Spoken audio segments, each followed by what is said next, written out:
الحمد لله وكفى وسلام على عباده الذين اصطفى أما بعد أعوذ بالله من الشيطان الرجيم بسم الله الرحمن الرحيم يا أيها الذين آمنوا توبوا إلى الله توبة نصوحا سبحان ربك رب العزة عما يصفون وسلام على المرسلين والحمد لله رب العالمين اللهم صل على سيدنا محمد وعلى آل سيدنا محمد وبارك وسلم۔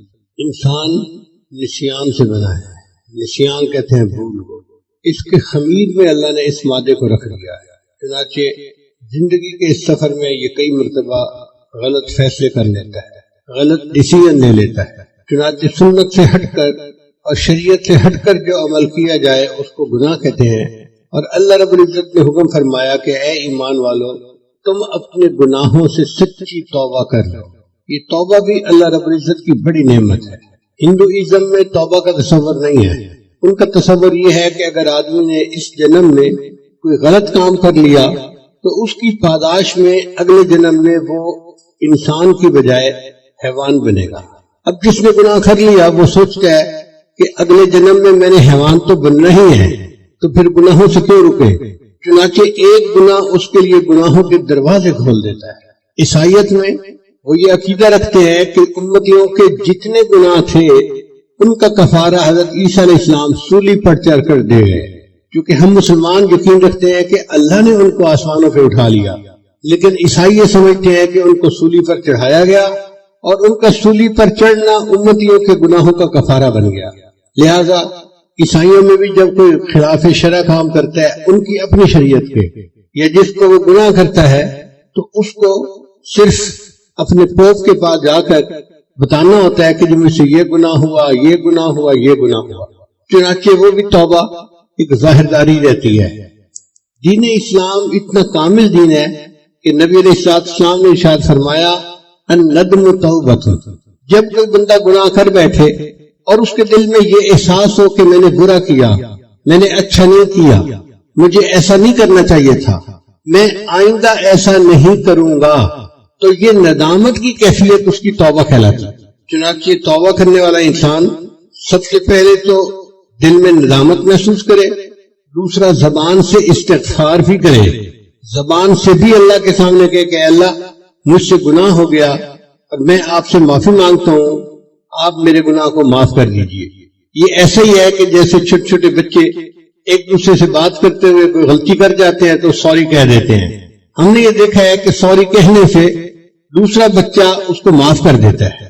تو اگر چھوٹے چھوٹے بچوں میں سوری کا لفظ بولنے سے بچے ایک دوسرے کو معاف کر دیتے ہیں تو اللہ تعالیٰ ہے۔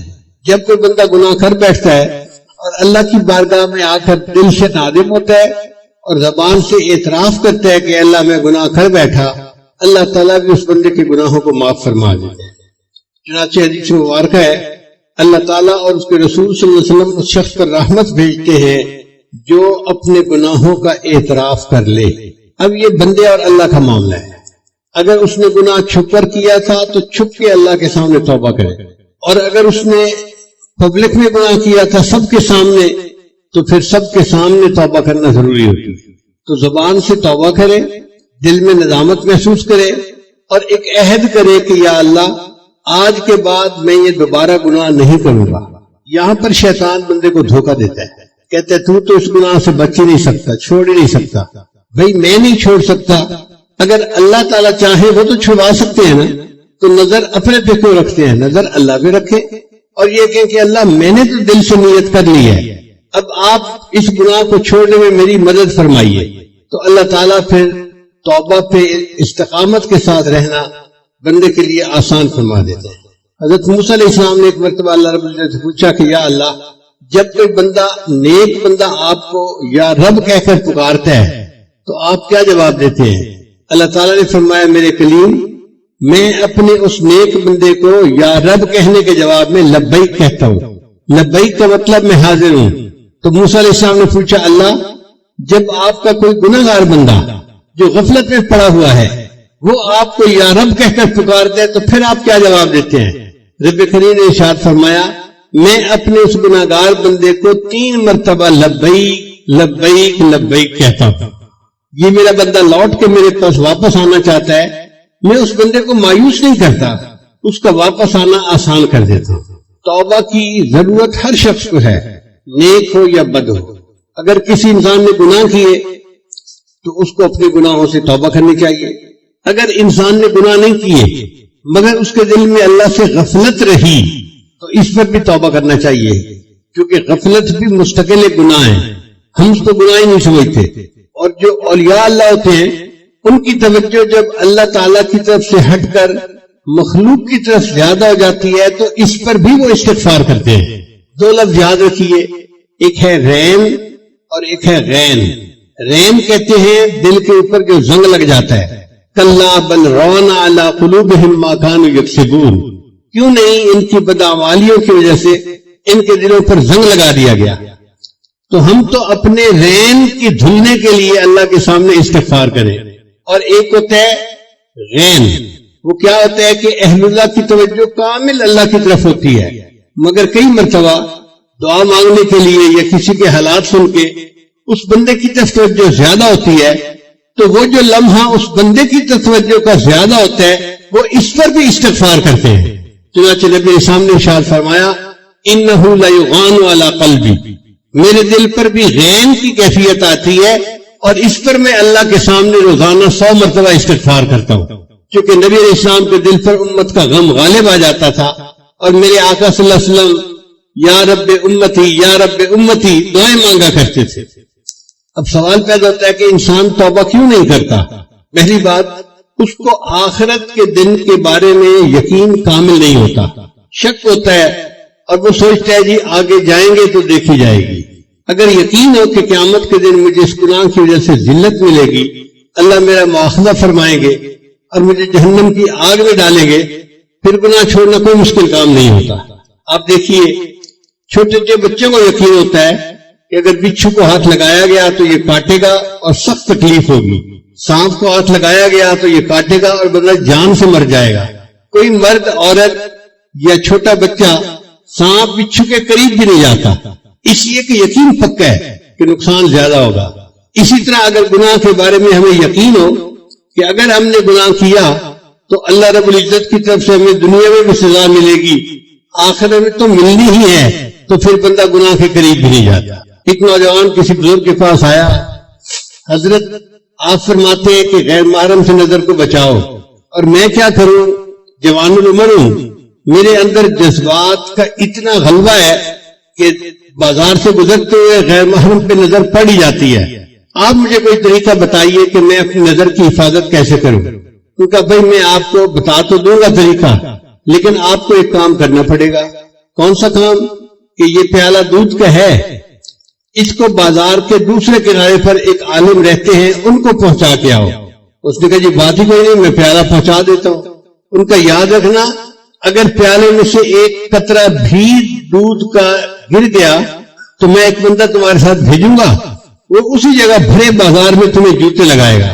اب وہ بندہ گھبرا گیا کہ بڑا احتیاط والا کام ہے، اگر بے احتیاطی ہوئی تو بھرے بازار میں جوتے پڑیں گے، میری ذلت ہوگی. چنانچہ اس نے پیالہ دودھ کا اپنے ہاتھ میں لیا اور بازار میں سے چلتا ہوا بالآخر دوسرے کنارے تک پہنچا اور ان بزرگوں کو پیالہ پہنچا دیا. واپس آ کر اس نے بڑے خوشی خوشی بتایا کہ حضرت میں نے الحمدللہ اس پانی کے دودھ کے پیالے کو فلاں بزرگ تک پہنچا دیا، ایک قطرہ بھی دودھ کا نہیں گرا. ان کا اچھا یہ بتاؤ کہ آج تم نے بدنظری کتنی کی؟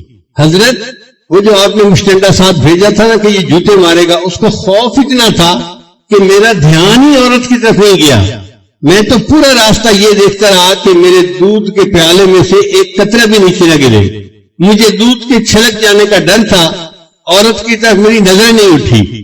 ان بزرگوں نے فرمایا کہ یہی راز ہے کہ جن اہل اللہ کے دل میں یہ خوف ہوتا ہے کہ میرے دل سے ایمان کا پیالہ نہ کہیں چھلک جائے، ان کی نظر غیر محرم سے بچ جاتی ہے. وہ سمجھتے ہیں اگر نظر پڑ گئی تو کہیں ایمان میں خلل نہ آ جائے. اور یہ جو غیر محرم پہ نظر ہے نا، یہ بہت بڑا گناہ ہے. ایک مرتبہ میں نے اپنے حضرت مرشد عالم رحمۃ سے مسئلہ پوچھا. میں نے کہا حضرت میری عمر بھی چھوٹی ہے اور میرا علم بھی تھوڑا ہے، مجھے کچھ باتیں سمجھ میں نہیں آتی، اگر آپ اجازت دے تو میں آپ سے بات پوچھ لیا کروں. تو حضرت مسکرائے, فرمانے لگے ہاں پوچھو. میں نے کہا کہ حضرت میں ابن جوزی رحمۃ اللہ کی کتاب پڑھی ہے تلبیس ابلیس, یعنی ابلیس کی مکاریاں. اس میں انہوں نے لکھا ہے کہ ایک حافظ قرآن تھا اور اس نے کسی غیر کے چہرے کو محبت کی نظر سے دیکھا تھا. اس کی سزا یہ ملی کہ وہ قرآن مجید کو بھول گیا. تو میں نے کہا حضرت یہ بات پڑھ کے میرے دل پہ ایک خوف طاری ہے, اس بندے نے قرآن مجید کو حفظ کرنے میں کتنی محنت کی ہوگی, اور ایک نظر کی وجہ سے اللہ نے اس کو اتنی بڑی نعمت سے محروم کر دیا. حضرت سمجھنے لگے ہاں بچہ یہ اللہ کی غیرت کا معاملہ ہے. میں نے کہا حضرت ذرا اور تفصیل بتا دے. فرمانے لگے کہ اللہ بالکل نہیں چاہتے کہ میرا بندہ محبت کی نظر میری بجائے کسی غیر کی طرف اٹھائے. اگر کوئی اٹھاتا ہے تو اللہ تعالیٰ کو غیرت آتی ہے, اور اس غیرت کی وجہ سے اللہ اس کو نعمت سے محروم کر دیتے ہیں. اب بتائیے کہ ایک بری نظر ڈالنے پر ایمان سے محروم ہونے جیسی سزا بندے کو مل جاتی ہے. توبہ نہ کرنے کے اسباب میں سے دوسرا سبب یہ ہوتا ہے کہ بندہ سوچتا ہے اچھا میں توبہ کر لوں گا, آج نہیں تو کل, پھر کل آتا ہے تو پھر سوچتا ہے اچھا میں کل توبہ کر لوں گا, اور یہ کل ہوتے ہوتے ہوتے ایک ایسا بھی دن آتا ہے کہ جب اس کے دل میں آج ہی ہوتا ہے اور اس کو مرنا ہوتا ہے, اس دن میں اس کے زندگی میں کل نہیں ہوتا, اور وہ توبہ کیے بغیر دنیا سے چلا جاتا ہے. اور کئی مرتبہ بندے کو شیطان غلط فہمی میں ڈال دیتا ہے. اللہ تعالیٰ بڑے رحیم ہیں, بڑے کریم ہیں, وہ معاف کر دیں گے. چنانچہ ہم نے کئی لوگوں سے یہ جواب سنا, ان کو کہا کہ بھئی توبہ کرنی چاہیے, تو نوجوان نے جواب دیا اللہ نے کسی کو تو معاف کرنا ہی ہے نا بھئی, ساری دنیا کو معاف کر دے, اگر ہمیں نہ کیا تو یہ شیطان کا دھوکہ ہوتا ہے. اب سوال پیدا ہوتا ہے کہ توبہ کب تک کی جا سکتی ہے؟ جب تک انسان کا سانس اکھڑ نہیں جاتا, نزا کے وقت جیسے اکھڑتا ہے اس سے پہلے پہلے توبہ قبول ہو جاتی ہے. جب سانس اکھڑ گیا اور وہ گلے کا گھنگرو بجنے لگ گیا, اب توبہ کا دروازہ بند ہو گیا. اور جب تک سورج مغرب سے طلوع نہیں ہوتا, یہ قرب قیامت کی نشانیوں میں سے ہے, جب تک سورج مغرب سے طلوع نہیں ہوتا اس وقت تک بندے کی توبہ قبول ہوتی ہے. اس کا مطلب یہ کہ ہمارے لیے ابھی اللہ کی رحمت کے دروازے کھلے ہیں. ہم اگر توبہ کرنا چاہیں تو اللہ تعالیٰ کی طرف سے قبولیت میں آسانی ہوگی, اور توبہ کرنے میں دیر نہیں کرنی چاہیے. ہم نہیں جانتے کہ اگلے لمحے کیا ہونے والا ہے, توفیق سے ملتی بھی ہے کہ نہیں ملتی. حدیث مبارکہ میں آتا ہے کہ بنی اسرائیل کا ایک آدمی تھا جو بڑا ہی بدماش قسم کا تھا. اس نے 99 بندوں کو قتل کر دیا. اب آپ سوچئے 99 انسانوں کو قتل کرنے والا کتنا ظالم انسان ہوگا, کتنا پتھر دل انسان ہوگا. پھر کچھ دن میں خیال آیا کہ کوئی میرے لیے بھی توبہ کی گنجائش ہے, تو ایک صوفی صاحب کے پاس آیا, بھائی میں 99 بندوں کو قتل کر چکا ہوں, کیا میرے لیے توبہ کا کوئی امکان ہے؟ اس کے پاس علم تو تھا نہیں. اس نے کہا توبہ توبہ, 99 بندوں کو قتل کر کے آیا, 100 چوہے کھا کے بلی حج کو چل لی, تیری توبہ تو قبول نہیں ہوگی. اس نے ایسے روکھا سے جواب دیا. اس بندے کو غصہ آیا, اس نے کہا اچھا پھر 99 قتل کیا ہے تو میں سینچری پوری کر لیتا ہوں. اس نے اس کو بھی قتل کر دیا. پھر اس کے ذہن میں خیال آیا کہ میں 100 بندوں کا قاتل ہوں, کیا میرے لیے کوئی توبہ کی صورت ہے؟ تو اس نے کسی عالم کے پاس حاضری دی اور اس سے پوچھا جی کہ کوئی توبہ کی گنجائش. ان کا بھائی گنجائش تو ہے, کیا کروں؟ ان کا دیکھو فلاں بستی ہے, اس کا نام ہے نصرہ, وہاں علماء رہتے ہیں, مشائخ رہتے ہیں, تم ان کے پاس جاؤ توبہ کی نیت سے اور اللہ کے حضور سچی توبہ کر لو, اللہ گناہ معاف کر دیں گے. یہ سن کے وہ بندہ گھر واپس نہیں گیا, وہیں سے اس بستی کی طرف چل پڑا. اللہ کی شان دیکھیے کہ راستے میں اس کی موت کا وقت آ گیا. اب جب موت آ گئی تو جہنم کے فرشتے آئے, یہ 100 بندوں کا قاتل ہے, اس کو جہنم لے کے جانا ہے. اور جنت کے فرشتے آئے, توبہ کی نیت سے جا رہا تھا, اس کو جنت میں لے کے جانا ہے. اب معاملہ اللہ تعالیٰ کی بارگاہ میں پیش ہوا کہ یا اللہ اس بندے کا فیصلہ کیا کرے. رب کریم نے فیصلہ فرمایا کہ فاصلے کی پیمائش کرو. جس بستی کی طرف یہ جانا چاہتا تھا توبہ کی نیت سے, اگر اس بستی کے قریب پہنچ گیا ہے تو توبہ قبول, اور اگر ابھی نہیں قریب پہنچا تو پھر اس کا مطلب ہے کہ ابھی توبہ نہیں ہوئی. تو فرشتوں نے پیمائش کی. محدثین نے لکھا ہے کہ دونوں بستیوں کے بالکل جو سینٹر کی لائن تھی نا, آدھا سفر, اس بندے کی ادھر وفات ہوئی تھی اور مرتے مرتے وہ اگلی بستی کے قریب لاش اس کی جا کر گری تھی. اتنا تھوڑا سا فرق تھا. اور بعض محدثین نے لکھا کہ موت تو اس کو نصف فاصلے پر ہی آئی تھی، لیکن اللہ جانتے تھے کہ یہ توبہ کی نیت سے چلا ہے. اللہ نے بستی کے قریب والی زمین کو حکم دیا کہ تو سکڑ جا. وہ زمین سکڑ گئی اور اس کی لاش بستی کے تھوڑا قریب ہو گئی. اس پر اللہ نے توبہ قبول کر لی، 100 بندوں کے قتل کے گناہ کو معاف فرما دیا. اب غور کیجئے کتنا بڑا گناہ ہے، لیکن سچی نیت تھی اور چل پڑا تھا تو اللہ نے 100 بندوں کے قتل کے گناہ کو بھی معاف فرما دیا. پھر جو اسباب گناہ ہو ان کو بھی چھوڑنا ضروری ہے. مثلا کچھ دوست ہیں جو بندے کو گناہ کی طرف کھینچتے ہیں، ان سے قطع تعلقی کرنا ضروری. ہم دوستوں کو تو چھوڑتے نہیں، پھر کہتے ہیں جی گناہ نہیں چھوٹتے. بھئی اگر دوست وہی رہیں گے تو آج نہیں تو کل پھر گناہوں میں مبتلا کر دیں گے. اس لیے اللہ کی رضا کے لیے ایسے دوستوں سے تعلق کو توڑ لینا یہ بھی ضروری ہوتا ہے. اس کی مثال یوں سمجھیے کہ گندی نالی کے اندر ایک ہیرا پڑا ہوا ہے، موتی پڑا ہوا ہے. اب ایک بندے کے پاس 10 بالٹیاں پانی کی ہیں، وہ اس کے اوپر پانی ڈالتا رہتا ہے. جب تک پانی ڈالتا رہتا ہے وہ موتی صاف چمکتا نظر آتا ہے. جیسے ہی پانی ڈالنا بند ہوا پھر گندا پانی اس کے اوپر آ گیا اور پھر وہ موتی جو ہے وہ ناپاک ہو گیا. اگر وہ موتی اسی نالی میں رہے گا نا تو وہ پاک صاف نہیں ہو سکتا. نالی سے نکال کر اس کے اوپر ایک گلاس پانی بھی اگر ڈال دیں گے تو وہ موتی پاک صاف بن جائے گا. اسی طرح انسان جن حالات میں ہو اور گناہ کا ارتکاب کرتا ہے ان حالات سے نکلے، ان دوستوں کو چھوڑے. پھر اگر اللہ کے سامنے سچی توبہ کرے گا اللہ تعالیٰ اس کی توبہ کو قبول فرما لیں گے. حدیث مبارکہ میں آتا ہے کہ ہمارے اوپر جتنے مصائب آتے ہیں ان کی بنیادی وجہ ہمارے گناہ ہوتے ہیں. اللہ گناہوں کی وجہ سے بندے پر مصیبتیں بھیجتے ہیں. اس میں کیا حکمت ہے؟ حکمت یہ ہے کہ اللہ تعالیٰ چاہتے ہیں یہ میرا گناہ چھوڑے اور میرا بندہ میرے تک واپس آ جائے، تو اللہ اس کو مصیبتوں اور پریشانیوں کی رسیوں میں باندھ کے اپنے گھر کی طرف واپس کھینچ رہے ہوتے ہیں. ابن عطا رحمۃ اللہ لکھتے ہیں پاک ہے وہ پروردگار جو بندے کو مصیبتوں اور پریشانیوں کی رسیوں میں کھینچ کھینچ کر اپنے گھر کی طرف کھینچ رہا ہوتا ہے. آپ دیکھیں بندہ پریشان ہوگا نا تو آپ اس کو کہیں کہ جی ہر نماز کے بعد 100 مرتبہ یہ پڑھو، وہ 5 نمازیں بھی پڑھے گا اور عمل بھی کر لے گا. تو خوشیاں سلاتی ہیں اور غم جگاتے ہیں. جب حالات ٹھیک ہوتے ہیں، خوشیاں ہوتی ہیں، تو بندہ غفلت کے کاموں میں پڑ جاتا ہے. پھر اللہ تعالیٰ اس کو کچھ پریشانی اور مصیبت میں مبتلا کر دیتے ہیں تو پھر بندہ روتا دھوتا ہے، پھر اللہ کے دروازے پر آتا ہے اللہ مجھے معاف کر دے، اللہ مجھے معاف کر دے. یہ پریشانی اس کے لیے رحمت بن کے آئی تھی. ظاہر میں پریشانی تھی، حقیقت میں یہ اللہ کی رحمت تھی جس نے اس کو پکڑ کر اللہ کے دروازے کی طرف کھینچ لیا. نبی علیہ السلام نے ارشاد فرمایا التائب من الذنب کمن لا ذنب لہ، گناہوں سے توبہ کرنے والا ایسے ہو جاتا ہے جیسے اس نے وہ گناہ کیا ہی کبھی نہیں. ایک میلے کپڑے کو دھویا جائے تو دھلنے کے بعد وہ اتنا صاف ستھرا ہو جاتا ہے کہ ایسے لگتا ہے کہ یہ تو کبھی میلا ہوا ہی نہیں تھا. یہی انسان کے دل کا حال ہے کہ گناہوں کی ظلمت کی وجہ سے دل میلا ہو جاتا ہے، لیکن جب بندہ سچی توبہ کر لیتا ہے اللہ تعالیٰ اس کے دل کی ظلمت کو صاف کر دیتے ہیں. دل ایسے بن جاتا ہے جیسے اس نے کبھی گناہ کیا ہی نہیں تھا. نبی اسلام نے ارشاد فرمایا کل بنی آدم خطاؤون، جتنے بھی اولاد آدم ہیں سب کے سب خطا کار ہیں. وخیر الخطاؤون التوابین، مگر بہترین خطا کار وہ ہیں جو توبہ کرنے والے ہیں. اس کا مطلب یہ ہوا کہ خطا تو ہو جاتی ہے مگر اس کے بعد جب بندہ توبہ کر لیتا ہے تو وہ گناہ یا وہ خطا اس بندے کے بلندی درجات کا سبب بن جاتا ہے. حدیث مبارکہ میں آتا ہے ایک بندہ گناہ کرتا ہے اور اس کے سبب وہ جنت میں چلا جاتا ہے. عجیب بات، گناہ کے سبب جنت میں چلا جاتا ہے.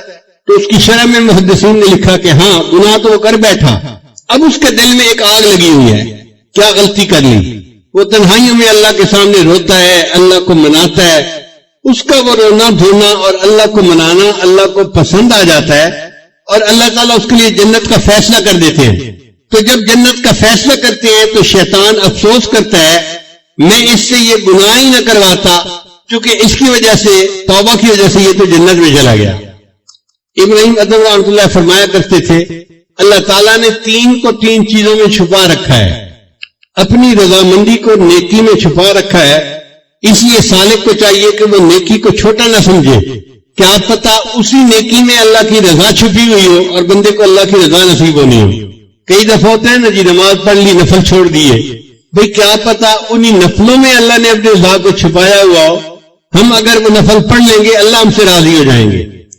اللہ تعالیٰ نے اپنی ناراضگی کو گناہ میں چھپایا ہوا ہے، چنانچہ گناہ کو چھوٹا نہ سمجھے، کیا پتا جس گناہ کا ارتکاب ہم کر رہے ہیں اسی کی وجہ سے اللہ نے ہم سے ناراض ہونا ہو، پھر کیا بنے گا۔ اور تیسرا، اللہ تعالیٰ نے ولایت کو اپنے بندوں میں چھپا رکھا ہے، اس لیے آپ کسی بندے کو حقیر نہ سمجھے، کیا پتا جس کو آپ حقارت کی نظر سے دیکھ رہے ہیں وہ اللہ کا ولی ہو اور اللہ کے یہاں اس کا اونچا مرتبہ ہو۔ حضرت مولانا مکی حجازی رحمۃ برکاتہ میں ایک واقعہ سنانے لگے کہ ایک بندہ تھا جو حرم شریف کے باہر بیٹھا ہوتا تھا، آنے جانے والے اس کو پیسے دیتے تھے، وہ نہیں لیتا تھا، کوئی 100 ریال دیتا، کوئی 50 دیتا، کوئی 500 دیتا، تو جو اس کو پیسے دیتا وہ پیسے پھینک دیتا تھا اس کی طرف، مجھے نہیں چاہیے، اور بیٹھا ہر وقت وہی ہوتا تھا۔ تو اکثر لوگ سمجھتے تھے کہ یہ پاگل ہے، یہ دیوانہ ہے، بیمار ہے، کہ اس کو احساس ہی نہیں کسی چیز کا، کھانے پینے کا، اور یہ ہر وقت اسی جگہ بیٹھا ہوا ہے۔ کبھی کبھی وہ حرم کے اندر جماعت کے ساتھ نماز پڑھتا بھی نظر آتا تھا۔ حضرت فرماتے ہیں کہ میں ایک مرتبہ جا رہا تھا حرم میں، تو ایک مولانا صاحب میرے مہمان آئے ہوئے تھے، میں نے انہیں بتایا کہ یہ ایک مجذوب سا بندہ ہے، یہی بیٹھا رہتا ہے، پیسے نہیں مانگتا، کوئی دینا بھی چاہے تو پیسے اٹھا کے واپس پھینک دیتا ہے۔ تو مولانا صاحب کہنے لگے حضرت 10-20 کو تو اس نے پھینکنا ہی ہے، میں دیتا ہوں نا اسے 1000 ریال یا 2000 ریال، دیکھتا ہوں کیسے پھینکتا ہے۔ تو مولانا نے اپنی جیب سے 1000 یا 2000 ریال نکالے اور اس مجذوب کے قریب گئے اور مجذوب کو کہا آپ کتنے اچھے آدمی ہیں، آپ کو بھوک لگی ہوگی، یہ میں آپ کو پیسے دیتا ہوں، آپ کھانا کھا لیں۔ تو جب یہ کہا تو اس مجذوب نے آگے سے قرآن کی آیت پڑھی، یقولون بافواہہم ما لیس فی قلوبہم، یہ اپنی زبانوں سے ایسی باتیں نکالتے ہیں جو ان کے دل میں نہیں ہوتی۔ تو وہ مولا کہنے لگے کہ حضرت آپ ٹھیک کہتے ہیں، یہ کوئی عام پاگل یا فقیر نہیں ہے، یہ تو کوئی پہنچا ہوا بندہ نظر آتا ہے۔ تو اللہ نے ولایت کو اپنے بندوں میں چھپا رکھا ہے، اس لیے کسی بندے کو بھی کم نظر سے نہ دیکھے۔ ہو سکتا ہے جس کو ہم کم نظر سے دیکھ رہے ہیں وہی اللہ کا ولی ہو، اور قیامت کے دن جو بخشش ہے نا وہ بڑے بڑے اعمال پہ کوئی نہیں ہونی، جن عملوں پہ ہماری نظر بھی نہیں ہوتی، جن کو ہم چھوٹا سمجھتے ہیں، جو ہمیں یاد ہی نہیں ہوتے، وہ بخشش کا سبب بنیں گے۔ چنانچہ حدیث پاک میں آتا ہے قیامت کے دن سب سے پہلے جہنم میں ڈالنے کے لیے اللہ ایک عالم کو بلوائیں گے، میرے بندے تو کیا لایا؟ یا اللہ میں تو عالم تھا، لوگوں کو دین کی دعوت دیتا تھا، میں نے تو مدارس بنوائے، مسجدیں بنوائی، ہزاروں شاگرد پیچھے چھوڑ کے آیا۔ اللہ فرمائیں گے ہاں تو نے یہ سارا کام اس لیے کیا کہ تجھے بڑا عالم کہا جائے، فقط کی تجھے دنیا میں بڑا عالم لوگوں نے کہہ دیا، میرے پاس دینے کو کچھ نہیں ہے، فرشتوں اس بندے کو لے جاؤ اور الٹا کر کے جہنم میں ڈال دو۔ یعنی کسی شرابی، زانی، قاتل، جواری کو نہیں پہلے جہنم میں ڈالا جائے گا، ایک عالم کو جس کے اندر حیا تھی۔ پھر اللہ تعالیٰ ایک سخی کو بلوائیں گے، میرے بندے کیا لایا؟ اللہ مجھے آپ نے دنیا میں بہت رزق دیا تھا، مال دیا تھا، میں غریبوں پہ خرچ کرتا تھا، میں نے مسافر خانے بنوائے، میں نے کئی غریب بچیوں کی شادی اور رخصتی کے اندر ان کے ماں باپ کی مدد کی، تو میں نے تو بڑے خیر کے کام کیے۔ اللہ فرمائیں گے ہاں تو نے یہ سب کام اس لیے کیے کہ تجھے بڑا سخی کہا جائے، لوگوں نے سخی کہہ دیا، لہذا اب میرے پاس دینے کو کچھ نہیں، فرشتوں لے جاؤ اس کو بھی اوندا کر کے جہنم میں ڈال دو۔ پھر تیسرے بندے کو لایا جائے گا، وہ شہید ہوگا، میرے بندے کیا لائے؟ اے اللہ میں نے تو آپ کے دین کی سربلندی کے لیے اپنی جان بھی قربان کر دی۔ اللہ فرمائیں گے ہاں جان تو دی، مگر اندر تیری نیت یہ تھی کہ لوگ تجھے بڑا بہادر کہیں، بڑا مجاہد کہیں، تو لوگوں نے کہہ دیا، لہذا میرے پاس دینے کے لیے کچھ نہیں، فرشتوں لے جاؤ اس کو بھی الٹا کر کے جہنم میں ڈال دو۔ اب آپ سوچئے کہ جب اتنے علم کے باوجود بندہ جہنم میں جا رہا ہے، اتنی سخاوت کے باوجود، شہادت جیسے عمل کے باوجود بندہ جہنم میں جا رہا ہے، اس کا مطلب یہ کہ انسان جو اعمال کرتا ہے ان کے اوپر بھروسہ نہ کرے۔ اللہ کو کون سا عمل پسند آئے یہ اللہ کو معلوم ہے، چنانچہ بہت ساری کتابوں میں ہم نے پڑھا کہ چھوٹے چھوٹے عملوں کی وجہ سے اللہ کو بندہ پسند آ گیا اور اللہ نے بخشش فرما دی. امام غزالی رحمۃ اللہ وفات پا گئے. کسی نے پوچھا کہ حضرت آگے کیا بنا؟ بھئی اللہ نے میری بخشش کر دی. جی حضرت آپ کی بخشش تو ہونی تھی، آپ نے تو اتنی مزیدار کتابیں لکھی کہ پوری امت اس سے فائدہ پا رہی ہے. علماء ان کتابوں کو پڑھ کر درس دیتے ہیں اور لوگوں کو نیکی کی طرف اللہ کی طرف بلاتے ہیں. تو غزالی نے فرمایا وہ کتابوں کا تو مسئلہ پیش ہی نہیں ہوا، اس سے پہلے ہی اللہ نے بخشش کر دی. بھئی کس عمل پہ بخشش کی؟ فرمایا ایسا عمل جو مجھے یاد ہی نہیں تھا. کون سا عمل؟ فرمان لگے کہ میں بیٹھا کتاب لکھ رہا تھا تو اس زمانے میں قلم دوات ہوتی تھی، سیاہی کے لیے قلم دوات میں ڈالتے تھے اور سیاہی لگا کر پھر لکھتے تھے. تو میں نے جب قلم دوات میں ڈالی اور باہر نکالی تو ایک مکھی جو تھی وہ اس کی ٹپ کے اوپر، نوک کے اوپر آ کر بیٹھ گئی. تو میں نے سوچا کہ یہ پیاسی مکھی ہوگی، یہ پیاس بجھانا چاہتی ہے. تو میں نے قلم کو 1 سیکنڈ کے لیے روک لیا، وہ مکھی اڑ گئی. میں نے لکھنا شروع کر دیا. میرا یہ عمل مجھے یاد ہی نہیں تھا، اللہ کو پسند آ گیا. میرے بندے تو نے ایک مکھی کی پیاس کا خیال رکھا اور اپنے قلم کو تھوڑی دیر کے لیے روک لیا، میں اس پر تیرے سب گناہوں کو معاف کر دیتا ہوں. مجھے بہت چھوٹی عمر میں میرے والد صاحب نے ایک واقعہ سنایا. فرمان لگے کہ ہمارے علاقے میں ایک شیخ تھے جو ذمہ دار بھی تھے اور شیخ طریقت بھی تھے. بہت لوگ ان سے بیعت تھے. دیہاتوں میں ایک ایسا بھی موسم آتا ہے کہ جب چارے کی قلت ہو جاتی ہے تو جو غریب لوگ ہوتے ہیں نا ان کے جانور بھوکے رہ جاتے ہیں. تو بعض لوگ جانوروں کو کچھ کھلاتے پلاتے نہیں، جانور بیمار کمزور ہو جاتے ہیں. اور کچھ لوگ دوسروں کا چارہ بغیر اجازت کاٹ لیتے ہیں، یعنی چارے کو چوری کر لیتے ہیں. فرماتے ہیں کہ وہ بزرگ تھے، انہوں نے محسوس کیا کہ میں نے چارہ لگایا ہوا تو زیادہ سارا ہے مگر یہ روزانہ کم ہوتا جا رہا ہے. اس کا مطلب یہ کہ رات میں کوئی بندہ آتا ہے، چارہ کاٹ کے لے جاتا ہے، یہ جانور چرا کے چلا جاتا ہے میرے کھیت میں. تو انہوں نے سوچا کہ میں رات کو پہرا دوں گا اور دیکھوں گا کون میری اجازت کے بغیر یہ کام کرتا ہے. ایک جگہ چھپ کر بیٹھ گئے. جب رات گہری ہو گئی تو انہوں نے دیکھا کہ چند بکریاں وہ آئیں اور کھیت میں چرنے لگ گئی. ان کے پیچھے ان کا چرانے والا بھی تھا مگر اندھیرے کی وجہ سے وہ پہچانا نہیں جا رہا تھا کہ یہ کون ہے، نظر بھی نہیں آ رہی تھی اس کی شکل. تو ان بزرگوں نے اس سے پوچھا کون ہو؟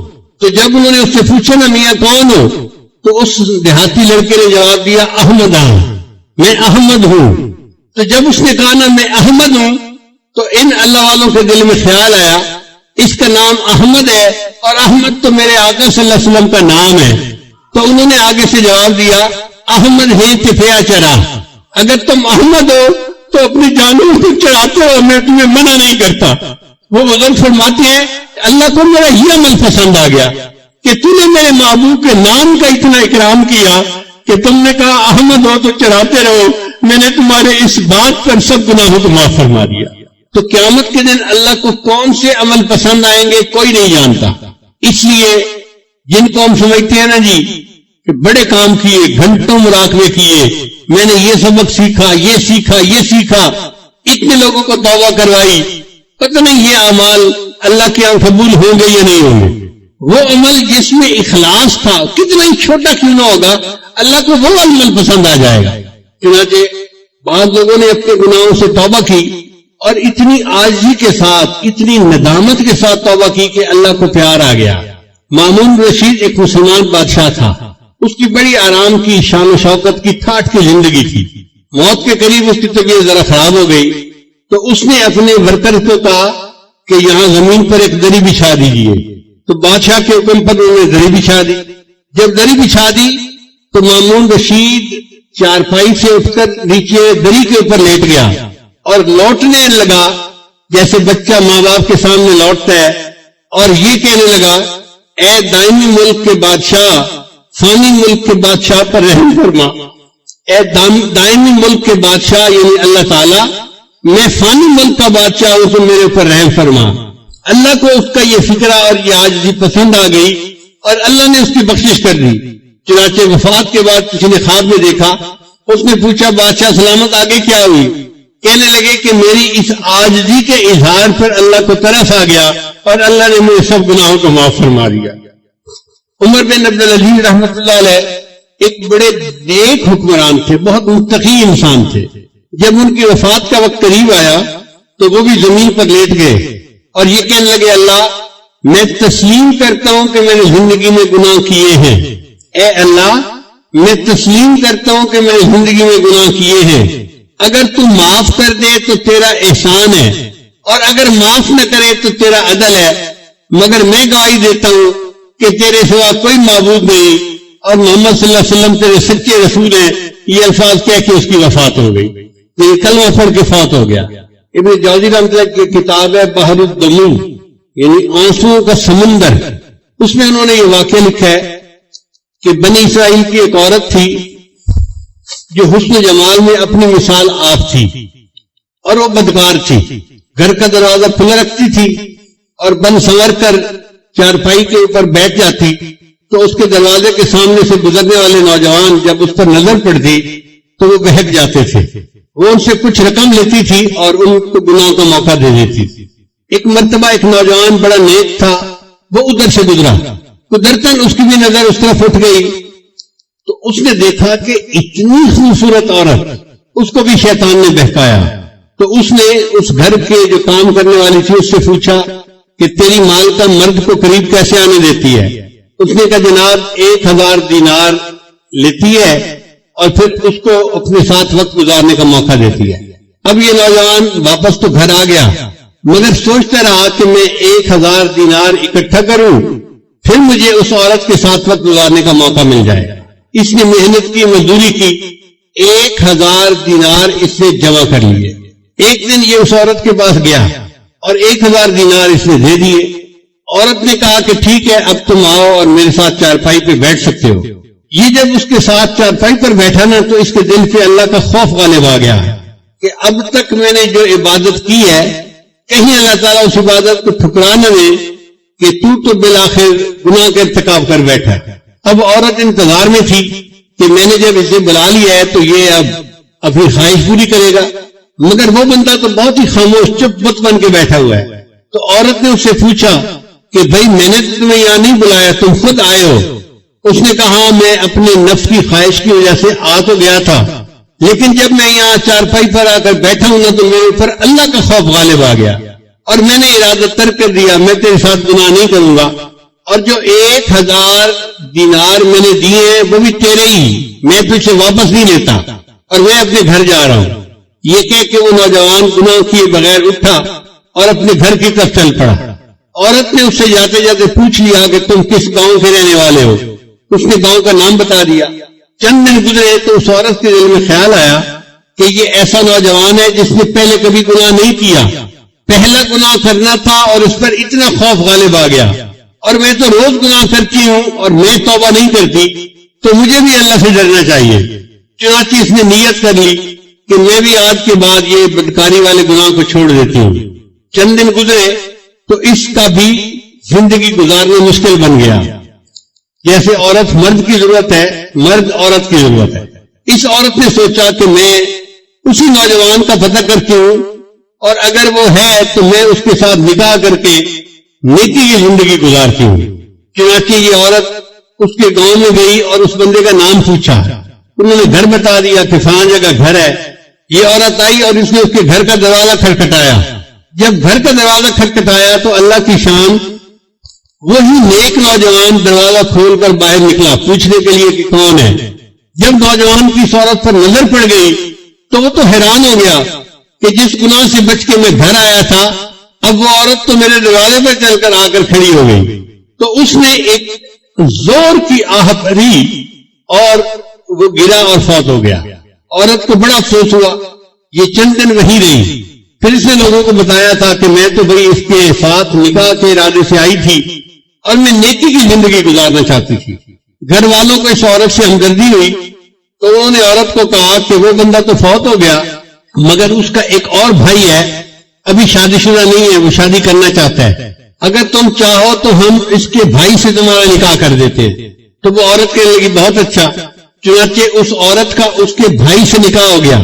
کتابوں میں لکھا ہے اللہ نے اس عورت کی توبہ کو ایسے قبول کیا کہ اس کو اللہ نے 7 بیٹے دیے اور سب بیٹے اپنے اپنے وقت کے اولیاء بنے. بد کردار عورت تھی، سچی توبہ کر کے 7 اولیاء کی ماں بنی، قیامت کے دن اللہ کے سامنے سرخرو ہوگی۔ بنی اسرائیل کا ایک نوجوان تھا جو بہت گناہ کی زندگی گزار رہا تھا، حضرت موسیٰ علیہ السلام کے پاس آیا، حضرت میں اتنا گناہگار اتنا گناہگار اتنا گناہگار، اب میرے لیے کیا صورت ہو سکتی ہے؟ تو موسیٰ علیہ السلام نے فرمایا بھائی توبہ کر لو، اللہ تعالیٰ معاف کر دیں گے، اور اگر توبہ نہیں کرو گے تو گناہ معاف نہیں ہوں گے، جہنم جاؤ گے۔ موسیٰ علیہ السلام کی طبیعت ذرا جلال والی تھی، جب انہوں نے تھوڑا ڈانٹ ڈپٹ کر دی تو یہ نوجوان گھبرا گیا۔ کہتے ہیں کہ یہ جنگل میں چلا گیا اور وہاں جا کے اس نے اللہ کے سامنے بڑی دعا مانگی، اللہ میری توبہ کو قبول کر لے، اللہ میرے گناہوں کو معاف کر دے، معاف کر دے۔ اب دعا مانگتے مانگتے اس نے ایک اور بھی دعا مانگی، یا اللہ اگر میرے گناہ اتنے ہو گئے ہیں کہ تیری رحمت ان کو معاف نہیں کرنا چاہتی اور آپ مجھے جہنم بھیجنا چاہتے ہیں، تو اے اللہ باقی جو میری قوم ہے نا ان کے گناہ بھی میرے سر پہ ڈال دے تاکہ میں اکیلا جہنم چلا جاؤں، باقی تو جنت میں چلے جائیں۔ اس نوجوان کی یہ بات اللہ کو پسند آ گئی اور اللہ نے موسیٰ علیہ السلام کی طرف وحی نازل فرمائی کہ وہ جو نوجوان آپ سے بات پوچھنے آیا تھا اس کو ڈھونڈیے اور اس کو بتلا دیجئے کہ تمہارے رب نے تمہارے سب گناہوں کو معاف فرما دیا۔ ایک آدمی شرابی کبابی تھا، فوت ہوا تو کسی نے خواب میں دیکھا، اس نے کہا بتاؤ کیا بنا؟ کہنے لگا اللہ نے بخشش کر دی۔ اس نے کہا تیری بخشش ہو گئی؟ تو شرابی کبابی موت تک اپنی بری حرکتوں پہ قائم رہا، تو تیری مغفرت کیسے ہو گئی؟ کہنے لگا میں برا تو تھا لیکن جب میری موت کا وقت قریب آیا، یعنی وہ جو نزع کی کیفیت ہوتی ہے تو بندے کو پتہ چل جاتا ہے کہ اب میرا جانے کا وقت قریب آ گیا، تو کہتا ہے کہ اس وقت میں زمین پہ لیٹ گیا اور میں نے اللہ سے یہ دعا کی، اے دنیا اور آخرت کے مالک اس شخص پر رحم فرما جس کے پاس نہ دنیا ہے نہ آخرت ہے، اے دنیا اور آخرت کے مالک اس شخص پر رحم فرما جس کے پاس نہ دنیا ہے نہ آخرت ہے۔ میرا یہ عاجزی کے الفاظ کہنا اللہ کو اتنا پسند آیا، اللہ نے سب گناہوں کو معاف کر دیا۔ چنانچہ ایک خاتون نبی علیہ السلام کے پاس آئی، اے اللہ کے حبیب سے مجھ سے بڑا گناہ سرزد ہو گیا۔ نبی علیہ السلام نے چہرہ انور دوسری طرف کر لیا، وہ ادھر سے آ کر اس نے پھر یہی بات کی، نبی علیہ السلام نے چہرہ انور پھر اور طرف کر لیا، اس نے پھر آ کر یہی بات کہی، پھر نبی علیہ السلام چہرہ انور چوتھی طرف کر لیا، اس نے پھر آ کر یہی بات کا اقرار کیا کہ مجھ سے بڑا گناہ سرزد ہو گیا ہے۔ اصل میں نبی علیہ السلام اس سے 4 مرتبہ کہلوانا چاہتے تھے، اگر ایک دفعہ کہتی تو کام معاف ہو جاتا، اب چونکہ اس نے 4 مرتبہ گواہی دے دی تھی تو نبی علیہ السلام نے فرمایا کہ تجھے کوئی شک ہو گیا ہوگا، وہم ہو گیا ہوگا۔ اس نے کہا اللہ کے وسلم وہم والی کوئی بات نہیں، میں نے بڑا گناہ کیا اور اس وقت بچہ میرے پیٹ میں پل رہا ہے، میں بچے کی ماں بننے والی ہوں، کوئی شک والی بات نہیں ہے۔ تو نبی علیہ السلام نے فرمایا اچھا جب تک بچے کی ولادت نہیں ہو جاتی تم جاؤ، جب ولادت ہو جائے پھر میرے پاس آنا۔ یہ عورت اپنے گھر واپس چلی گئی۔ آپ غور کریں اس عورت کے سر پہ پولیس مسلط نہیں تھی، یہ کہیں جیل کے کمرے میں بند نہیں تھی، یہ اپنے گھر میں تھی۔ اگر یہ چاہتی وہاں سے کہیں چلی جاؤں دور تو یہ اپنے ہسبینڈ کے ساتھ کسی اور بستی میں جا کے رہ جاتی، مگر یہ بھاگی نہیں اور اپنی بات سے پیچھے بھی نہیں ہٹی۔ جب بچے کی ولادت ہو گئی تو اپنے بچے کو لے کے پھر نبی علیہ السلام کی خدمت میں آئی، اے اللہ کے حبیب صلی اللہ علیہ وسلم میرا بچہ پیدا ہو گیا، بیٹا پیدا ہوا ہے اور میں آئی ہوں کہ آپ مجھے پاک کر دیجئے، میں قیامت کے دن اللہ کے سامنے ناپاک حالت میں نہیں جانا چاہتا۔ تو نبی علیہ السلام نے فرمایا تمہارے قریب میں کوئی عورت ہے جو اس بچے کو دودھ پلائے؟ تو پتہ چلا کہ کوئی اور عورت ایسی نہیں تھی بچے والی جو اس کو بھی دودھ پلاتی۔ اس زمانے میں ڈبوں کے دودھ تو ہوتے نہیں تھے، مائیں دودھ پلاتی تھی، تو کوئی اور عورت قریب نہیں تھی۔ تو نبی علیہ السلام نے فرمایا اچھا تم جاؤ اور بچے کو اتنی دیر دودھ پلاؤ کہ یہ دودھ کی بجائے کھانے کی چیزیں کھانے لگ جائے، سالڈ لینا شروع کر دے۔ وہ عورت گھر واپس آ گئی اس کے بچے کو لے کے۔ اب اس کے پاس 2 سال کا وقت تھا، کیونکہ دودھ پلانے کی عمر عامین یومین کاملین 2 سال پوری ہوتی ہے۔ اس عورت نے بچے کو 2 سال دودھ پلایا تو بچہ اتنا بڑا ہو گیا کہ وہ روٹی کا ٹکڑا کھانے کے قابل ہو گیا۔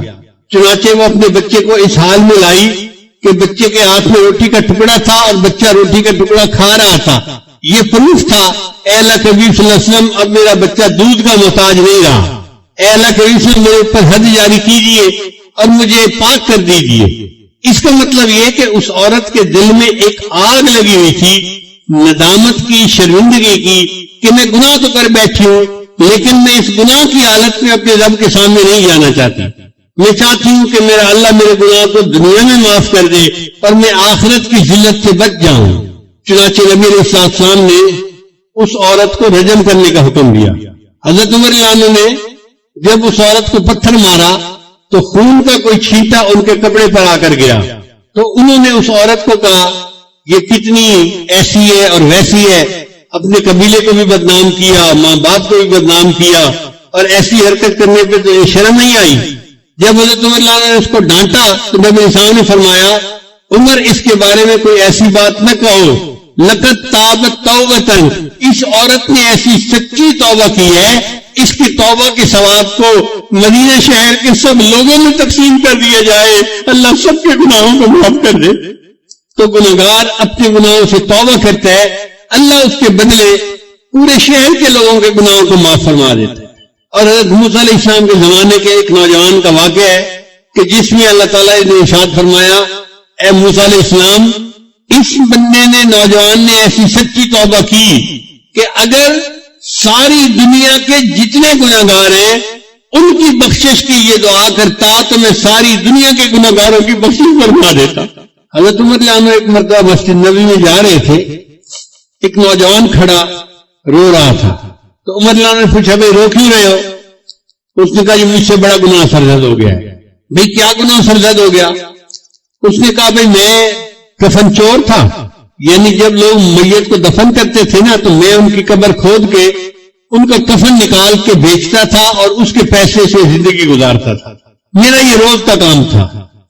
ایک مرتبہ ایسا ہوا کہ انصار کی ایک جوان لڑکی کی وفات ہو گئی اور میں نے اس کے کفن کو چرا لیا، پھر میں تھوڑی دیر آگے چلا تو میرے اوپر شیطان غالب آ گیا اور شیطان نے دل میں بات ڈالی کہ لڑکی تو جوان عمر تھی تو کیوں نہ میں اس سے اپنی خواہش ہی پوری کر لوں۔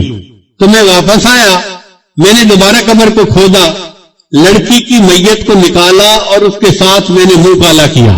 اب میرے دل پر ایک غم ہے کہ میں نے زندہ کی بجائے مردہ کے ساتھ گناہ کیا، تو کیا میرا گناہ معاف ہو سکتا ہے؟ حضرت عمر رضی اللہ عنہ کو یہ سن کر بہت جلال آیا کہ یہ کیسا انسان جو مردوں کے کفن چوری کرتا تھا اور پھر ایک مردہ لڑکی کے ساتھ اس سے بدکاری کی۔ تو حضرت عمر رضی اللہ عنہ نے خود جواب نہیں دیا، فرمان لگے آؤ میں تمہیں نبی اسلام کے پاس لے چلتا ہوں۔ چنانچہ نبی علیہ السلام کے پاس لائے، عرض کیا اے اللہ کے حبیب صلی اللہ علیہ وسلم یہ ایک نوجوان ہے، اس سے بڑا گناہ سرزد ہو گیا، یہ آپ سے پوچھنے آیا ہے۔ تو نبی علیہ السلام نے فرمایا بھائی کیا مسئلہ پوچھنے آئے ہو؟ نوجوان نے ساری صورتحال بتائی۔ جب اس نے یہ بتایا نا کہ میں نے تو مردہ لڑکی کے ساتھ گناہ کیا تو نبی علیہ السلام کو بھی بہت جلال آیا اور نبی علیہ السلام نے اس نوجوان کو ڈانٹا کہ تو اتنا جو ہے وہ سنگ دل اور جیسے بندہ بات کرتا ہے۔ تو نبی علیہ السلام نے اسے ڈانٹا کہ تجھے ذرا حیا نہ آئی کہ تو نے ایک مردہ عورت کے ساتھ بدکاری کی، یہ کیا وہ کیا۔ جب اس نوجوان نے دیکھا کہ نبی علیہ السلام بھی مجھے ڈانٹ رہے ہیں تو وہاں سے کھسک گیا اور وہ مسجد نبی سے نکل کے سیدھا باہر دیہات میں گیا، ویرانہ تھا جہاں۔ 40 دن تک وہ نوجوان اللہ کے سامنے روتا رہا، اللہ میں اعتراف کرتا ہوں کہ میں نے یہ گناہ کیا لیکن بخشنے والا تیرے سوا اور کوئی ہے تو نہیں، تو اللہ مجھے بخش دے۔ اتنا اس نے آنسو بہائے، اتنا اس نے اللہ کے سامنے عاجزی ظاہر کی کہ اللہ رب العزت نے جبرائیل علیہ السلام کو نبی علیہ السلام کے پاس بھیجا۔ جبرائیل سامنے آ کے پوچھا اے اللہ کے حبیب صلی اللہ علیہ وسلم، اللہ نے مجھے آپ کی طرف بھیجا ہے اور اللہ نے کہا ہے کہ مجھے یہ بتاؤ کہ بندوں کو آپ نے پیدا کیا ہے یا میں نے پیدا کیا ہے؟ تو نبی علیہ السلام نے جواب دیا کہ مجھے بھی اللہ نے پیدا کیا ہے اور ساری مخلوق کو اللہ نے پیدا کیا ہے۔ پھر پوچھا اچھا یہ بتائیے کہ بندوں کو رزق کون دیتا ہے، آپ دیتے ہیں یا میں دیتا ہوں؟ نبی علیہ السلام نے جواب دیا ساری مخلوق کو اللہ رزق دیتا ہے، مجھے بھی اللہ ہی رزق دیتا ہے۔ اے اللہ کے رسول، اللہ نے تیسری بات یہ پوچھی ہے کہ بندوں کی معافی کو میں نے قبول کرنا ہے یا آپ نے قبول کرنا ہے؟ تو نبی علیہ السلام نے جواب دیا ہر بندے کی معافی کو اللہ نے قبول فرمانا ہے اور میرے بھی غلطیوں کو اللہ نے معاف فرمایا۔ جب نبی علیہ السلام نے 3 باتوں کا جواب دیا تو جبریل علیہ السلام نے کہا مجھے اللہ تعالیٰ نے بھیجا ہے آپ کو یہ بتانے کے لیے کہ وہ جو نوجوان آپ کے سامنے آیا تھا اور اس نے گناہوں کی معافی کی بات کی تھی اور آپ نے ذرا تشریح سے جواب دے دیا، وہ بچہ یہاں سے سیدھا ویرانے میں چلا گیا، 40 دن ہو گئے ہیں، وہ دن رات روتا ہے، مجھ سے معافی مانگتا ہے اور میں پروردگار نے اس کے گناہ کو معاف کر دیا ہے، لہذا اس نوجوان کو آپ بلائیے اور بتا دیجئے کہ اللہ نے تمہارے گناہ کو معاف کر دیا۔ حضرت شیخ حدیث رحمۃ اللہ نے یہ واقعہ لکھا ہے، وہ فرماتے ہیں کہ نبی علیہ السلام نے پھر ایک صحابی کو بھیجا اور اس نوجوان کو بلوایا اور اس کو خوشخبری دی کہ اللہ رب العزت نے تمہارے گناہ کو معاف کر دیا، اللہ تعالیٰ ہمارے بھی سب گناہوں کو معاف فرما دے اور ہماری توبہ کو قبول فرما دے۔